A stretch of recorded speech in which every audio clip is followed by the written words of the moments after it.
Ser podcast. Las 7 de hoy por hoy. Ser podcast. Hola, buenos días. La lluvia va a seguir acompañándonos a lo largo del viernes, un viernes de puente para muchos, aunque poco se va a notar de entrada en el Congreso. Hoy sabremos por fin qué propone Esquerra para reformar el delito de malversación y qué es lo que propone o acepta el Gobierno para la controvertida reforma de este delito que genera debate interno. Eso va a ser lo que marque la actualidad del día, eso y el debate que genere, y eso va a competir en protagonismo con la otra polémica de estas horas. Polémica, es verdad, de otro signo, pero no menos intensa, la destitución de Luis Enrique como seleccionador de España. Les estamos contando en la SER que fuentes de la Federación apuntan a que Luis Enrique no quería marcharse y ha sido la Federación la que finalmente ha forzado su salida. José Antonio Duro, buenos días. Hola, ¿qué tal? Muy buenas. Sí, porque la decisión de no renovarle es unilateral por parte de la Federación Española. Dicen precisamente en la Federación que Luis Enrique confiaba en recibir una oferta para seguir. Eso sí, es una posibilidad que, como apuntamos, ni mucho menos ha llegado. Tras la eliminación en el Mundial, Luis Enrique insistió en una reunión con Rubiales, con José Francisco Molina, pero en estos dos últimos días esa conversación no se ha llevado a cabo y simplemente desde la institución se le ha comunicado que no continuaba y también llevar a cabo un texto para despedirse conjunto, que finalmente, como hemos visto en las últimas horas, no ha llegado. Ahora lo que llega es la era de Luis de la Fuente, se va a estrenar el próximo mes de marzo, pero la salida de Luis Enrique, que llega también de forma abrupta. Él quería seguir, pero la oferta, lo cuenta Antón Meana en la cadena SER, ni siquiera le ha llegado. Pues mirando al Congreso, mirando a la selección, mirando al Mundial, iremos escribiendo la crónica, el relato de este viernes, que amanece mirando a 3 puntos en la crónica internacional. Son Perú, Ucrania y Alemania. En Perú está intentando recuperar la normalidad democrática tan solo 24 horas después del intento de golpe de Estado de Pedro Castillo contra su propio gobierno.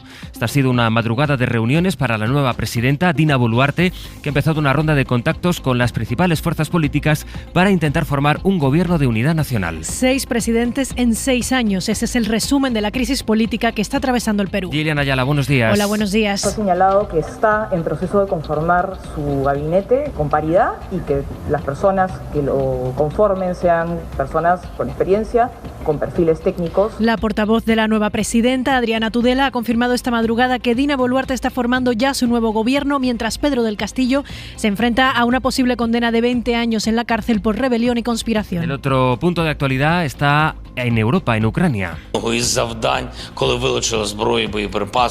El gobierno de Zelensky ha reconocido que no podrá restablecer el suministro eléctrico en el país, así que los cortes de luz se van a mantener hasta nuevo aviso y el frío aprieta, esa es la verdad. Hasta ahora hay 7 grados negativos en Kharkov, -3 en Kiev y -1 en Zaporilla. Y allí, en la ciudad de Zaporilla, es donde Rusia está concentrando ahora a su ejército, al menos de forma simbólica. Su objetivo es atacar a Ucrania destruyendo su red eléctrica para seguir usando el frío como arma de guerra. Los últimos ataques han dejado 4 muertos en Kharkov. Entre tanto, Estados Unidos y Rusia se intercambian prisioneros, una jugadora de baloncesto a cambio de un traficante de armas. Bayo. Un canje polémico porque Washington ha logrado sí la liberación de una de las estrellas de la NBA femenina, de Brittney Griner, condenada a 9 años de cárcel en Rusia por llevar consigo varias dosis de aceite de cannabis para tratar sus dolores, pero lo ha conseguido a cambio de liberar al denominado mercader de la muerte, al traficante de armas Victor Bout, que llevaba 14 años encerrado en Estados Unidos. Joe Biden ha celebrado el acuerdo.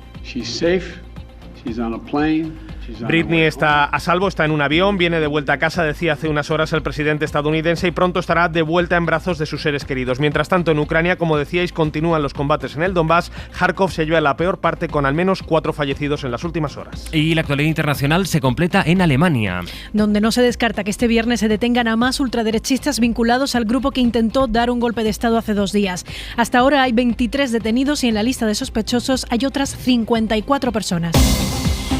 Pues así es como está el mundo, pero ya les decía que viene un día de mucho en la crónica política española. En España se va a hablar otra vez y sobre todo de la sedición, de la malversación. Esta tarde vence el plazo para que los grupos políticos presenten en el Congreso sus enmiendas a la reforma del Código Penal que ha impulsado el Gobierno. Y por un lado está lo previsible, la enmienda de Esquerra Republicana de Cataluña para incluir la reforma del delito de malversación. ¿Qué es lo que sabemos de lo que propone Esquerra? Barcelona, Sergi López, buen día. Buen día, los republicanos se mantienen mantienen herméticos sobre los detalles finales de la reforma, aunque su propuesta pasará por rebajar las penas a los políticos que, a pesar de que hayan hecho un mal uso del dinero público, no hayan llevado ese dinero a sus bolsillos. Esquerra busca una modificación que beneficie a los condenados por el procés, aunque ha dejado claro en todo momento que pretenden que se mantenga toda la contundencia contra la corrupción en beneficio propio. Por su parte, Junts ha presentado una propuesta propia sobre malversación para que no haya castigo de cárcel a aquellos que no tengan ánimo de lucro. En el PSOE están abiertos a la reforma de la malversación. Unidas Podemos dice que tiene su propia posición. Unidas Podemos tiene posición propia y desde luego sí les digo con rotundidad que Unidas Podemos no está presentando enmiendas que tengan que ver con la malversación. En lo que sí están de acuerdo los socios de la coalición es en otras dos enmiendas que también presentarán hoy y que tienen que ver en este caso con el desbloqueo de la renovación del Tribunal Constitucional. Según adelantaba anoche el diario.es, el Partido Socialista y Unidas Podemos proponen dos cosas. Primero, un cambio en el modelo de elección de los magistrados. Quieren que se suprima la mayoría de 3/5 en el Poder Judicial para nombrarlos. Y además proponen que los vocales que bloqueen la renovación tengan que asumir responsabilidades penales precisamente por suprimir el requisito de verificación de los nuevos magistrados. De momento, y a la espera de que se sustancien estos cambios que se van a proponer hoy, se van a registrar hoy en la Cámara, el presidente del tribunal había decidido convocar un pleno de forma urgente para pronunciarse sobre la idoneidad de los nuevos magistrados que son los que propone el Gobierno, un exalto cargo de presidencia y el exministro de Justicia, Juan Carlos Campo. Ocurre que el tribunal no garantiza que apruebe esos dos nombramientos en ese pleno, Miguel Ángel Campos. El presidente del Tribunal de Garantías, Pedro González Cervijano, convocará un pleno gubernativo urgente, sea cual sea el resultado del pleno del Poder Judicial, que el 22 de diciembre debe decidir si mantiene o no el bloqueo a su propuesta de nombramiento para el Constitucional. Ese pleno del Constitucional, según el entorno del presidente, será convocado antes de finalizar el año y para valorar la idoneidad de los candidatos propuestos, tanto si son los 4 que corresponden al Poder Judicial y al Gobierno, como si solo son los 2 nombrados por el Ejecutivo. Sin embargo, la mayoría conservadora no garantiza el plácet del Pleno si solo se eleva la propuesta del Gobierno. Aunque el voto del presidente desharía un previsible empate a 5 entre conservadores y progresistas, no desvela cuál será su posición. Hasta ahora, Pedro González Cervijano se ha mostrado inflexible en que el nombramiento se haga por tercios como dicta la Constitución, lo que impediría nombrar solo a los candidatos del Ejecutivo. En fin, pues por ahí, por el Constitucional, la malversación, va a venir el debate público y la controversia también en este país, hoy y todo el fin de semana. Fuera de aquí, están saliendo ya a la luz las barbaridades, la tortura que está ejecutando el régimen iraní contra las personas que se manifiestan por los derechos de las mujeres. Según una investigación del diario británico The Guardian, en colaboración con médicos iraníes, la policía y las milicias del régimen torturan a los detenidos disparándoles directamente a la cara, a los ojos o a los genitales, especialmente a las mujeres. Mujeres y hombres que están detenidos, recordemos, solo por pedir que la mujer sea tratada con dignidad en ese país, en Irán. Información de Álvaro Zamarreño. Aunque desde el principio vieron clara la dureza con la que la policía y las milicias del régimen trataban a los manifestantes, el puñado de médicos que ha trabajado con The Guardian empezó a observar algo más. Los patrones de heridas no eran uniformes, no parecía dispararse igual a hombres que a mujeres. Los datos, compartidos por una decena de sanitarios de varias ciudades del país, sugieren que hay un patrón claro de disparar a las zonas genitales. Las normas básicas para agentes antidisturbios señalan que se dispare hacia pies y piernas, evitando daños en órganos vitales. Sin embargo, muchas mujeres llegaban a estos médicos con heridas en esa zona genital. En el caso de manifestaciones, se usaba mayoritariamente munición de perdigones, que lanza una gran cantidad de bolitas de plástico o metal que alcanzan una superficie amplia del cuerpo. Disparados en la zona genital no solo provocan daños directos, sino un riesgo muy grande de infecciones, por ejemplo en las vías urinarias. Como muchos manifestantes evitan los hospitales para no ser detenidos, son tratados en sus casas o en consultorios clandestinos, a pesar de la gravedad de las heridas. Por ejemplo, los cientos de personas, en su mayoría jóvenes, que tienen impactos de perdigones en cara, cráneo y ojos, tanto que un centenar de oftalmólogos ha firmado un manifiesto advirtiendo de las graves consecuencias para el futuro de miles de jóvenes iraníes. Vamos ahora a Francia, que va a regalar condones a los más jóvenes. Sí, todos los jóvenes de 18 a 25 años tendrán condones gratis en todas las farmacias a partir del mes que viene y sin necesidad de presentar una prescripción médica. Corresponsal Vicente Atalla, buenos días. Buenos días. La medida pretende concienciar a los jóvenes de la necesidad de mantener relaciones sexuales protegidas, según argumentó el presidente Macron en una sesión de trabajo en Poitiers con un grupo de chicos hablando de prevención de salud. La gratuidad de los preservativos en las farmacias para las personas de entre 18 y 25 años se pondrá en marcha el 1 de enero sin necesidad de prescripción médica. Desde 2018 ya se podían obtener gratuitamente preservativos si existía esta prescripción para evitar las enfermedades de transmisión sexual. Desde 2021 también son gratis los contraceptivos para las mujeres de menos de 25 años. Cuando se tomó esta medida, la Orden Nacional de Comadronas ya advirtió de que no era suficiente con hacer campañas hacia la población femenina, sino que también había que dirigirse a la población masculina. La medida anunciada por Macron va en ese sentido y se podría acompañar en el futuro de la vacunación obligatoria contra infecciones como el papilomavirus, aparte de una mayor pedagogía en las escuelas.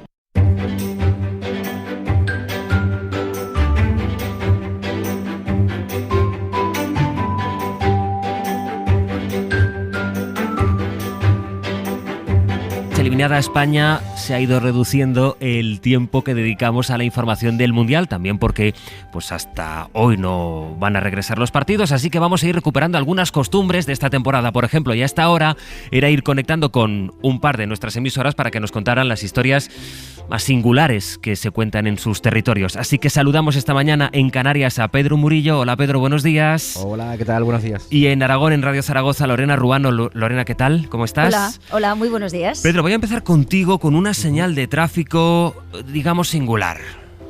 Sí, es singular porque, aunque se aplica en Europa, lo hemos podido ver en algunas ciudades europeas, pero es la B+B o besa y baja. Es un tipo de señal de tráfico que está proliferando en Canarias, inspirada en la señalética, como digo, de algunas ciudades europeas. El objetivo de la señal es advertir a los conductores que llevan a sus hijos al colegio o al instituto que se trata de una zona de estacionamiento reservado temporal para automóviles en zonas escolares. Es decir, no va a haber ningún tipo de problema de tráfico junto con otros padres intentando, muchos no besan a sus hijos, pero bueno, al menos hay un tiempo en el que esa mecánica de bajar el niño con la maleta, la mochila para que llegue al colegio, bueno, pues hay una señal que se llama besa y baja, y la ha aplicado el Ayuntamiento de Tegueste, por cierto, aunque no hablemos de Mundial, Sastre, Tegueste, ciudad natal de Pedri. Vaya. O sea, una señal de tenga usted paciencia, que aquí se va a producir una despedida, que esperamos que no va a salir el niño despedido, que por lo menos antes le va a dar el beso a sus padres. No, despedido no va a salir. Vale. Lorena, la historia de una peluquería de Zaragoza, creo que es, ¿no? Que combaten la inflación de manera muy propia.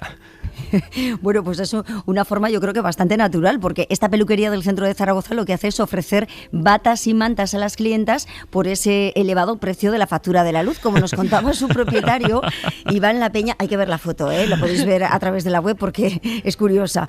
Su propietario Iván La Peña denuncia que su factura ha subido de casi 300 euros a 700, así que por esta razón ha decidido no encender la calefacción durante las 10 horas que mantiene abierta la peluquería. Como consecuencia, pues que lleva más de una semana ofreciendo mantas y batas a sus clientas para evitar poner la calefacción, porque lo que no quiere de ninguna manera es subir el precio ni que sus productos pierdan calidad. Como yo prefiero que mi clienta se sienta a gusto en el salón con la calidad de siempre y caliente, pues se me ha ocurrido la idea de ponerlas a todas pues con un albornoz y una mantita por la un albornoz, dice, un albornoz. Yo asumo el coste de la subida de la luz, ¿vale? Entonces, yo a ellas no les quiero subir el precio. Están guapísimas, van con los rulos, el secador, la manta, el albornoz, y las clientas, ¿cómo están? Pues mirad. Las clientas están encantadas. O sea, de primera se quedan como un poco sorprendidas de decir, a mi peluquero se le ha ido la cabeza, pero luego sí que es verdad que luego pues se encuentran súper a gusto y les parece muy gracioso. Están calentitas, ¿eh? El peluquero afirma que esta medida intenta paliar esta complicada situación económica que está pasando el pequeño comercio, a lo que hay que sumar pues otra serie de gastos que tiene un salón de belleza, gastos de electricidad, el termo del agua, los secadores, pero bueno, hay que ir guapa y hay que ir con el Estoy viendo la foto y desde luego es para la foto, ¿eh? Sí, recomendamos verla. Pedro, ¿qué pasa en el Teide? Pues tenemos un problemón con los conejos. Si ya teníamos problemas con los muflones, que eso es una especie de cabra gigante que fue introducida durante el franquismo para que, los que les gustaba la caza mayor, pues fueran a pegar tiros arriba, pues ahora tenemos un problema fundamental, según la Universidad de La Laguna, el Departamento de Botánica, con los conejos, porque el Parque Nacional del Teide tendría que quedarse con menos de 14.000 ejemplares de conejos. Y en estos momentos esa población está cifrada en 57.000 conejos, una cantidad insostenible y que revela en especial que hay muchísimas plantas como la retama del Teide, la violeta del Teide, la bencomia, denominada rosal guanche, porque ya era conocida y utilizada por la población aborigen, pues en este caso solo quedan 50 ejemplares. El problema de los conejos es que no solo se comen las hojas, sino también se come la raíz, lo destrozan absolutamente todo. De hecho, por cada planta endémica hay 2 o 3 conejos que la están, digamos, acechando, ¿no?, para comérsela. Así que van a intentar erradicar de alguna forma mediante los propios cazadores o incluso colocando trampas para eliminar todos los conejos posibles del Parque Nacional del Teide. En fin, historias que a veces nos pasan desapercibidas. Lorena, Pedro, un abrazo, hasta la próxima. Un abrazo. Hasta luego, adiós. Como cada viernes a esta hora, la recomendación cultural tiene que ver con los estrenos de cine. Pepa Blanes. Después del lío de los Oscars, regresa Will Smith con Emancipation, hacia la libertad, una película sobre la esclavitud y el racismo que dirige Antoine Fuqua y con la que el actor se redime. I will come back to you. Carlos Bermúdez disecciona los monstruos actuales en Mantícora, una película protagonizada por Nacho Sánchez. Quiere decir que modelo criaturas con el ordenador. Pero criaturas... monstruos, bestias, bichos raros. Simone es el relato de la política conservadora Simone Veil, la mujer que logró aprobar el aborto en Francia y poner de acuerdo a distintos partidos. Va a matar a nuestros hijos, va a destruir nuestro país, sus valores, su juventud. Y todo para contentar a un puñado de feministas furiosas, homosexuales en su mayoría. Y hay también acción con Antonio Banderas en El Protegido, donde interpreta a un mafioso de Miami que busca salvar a una joven.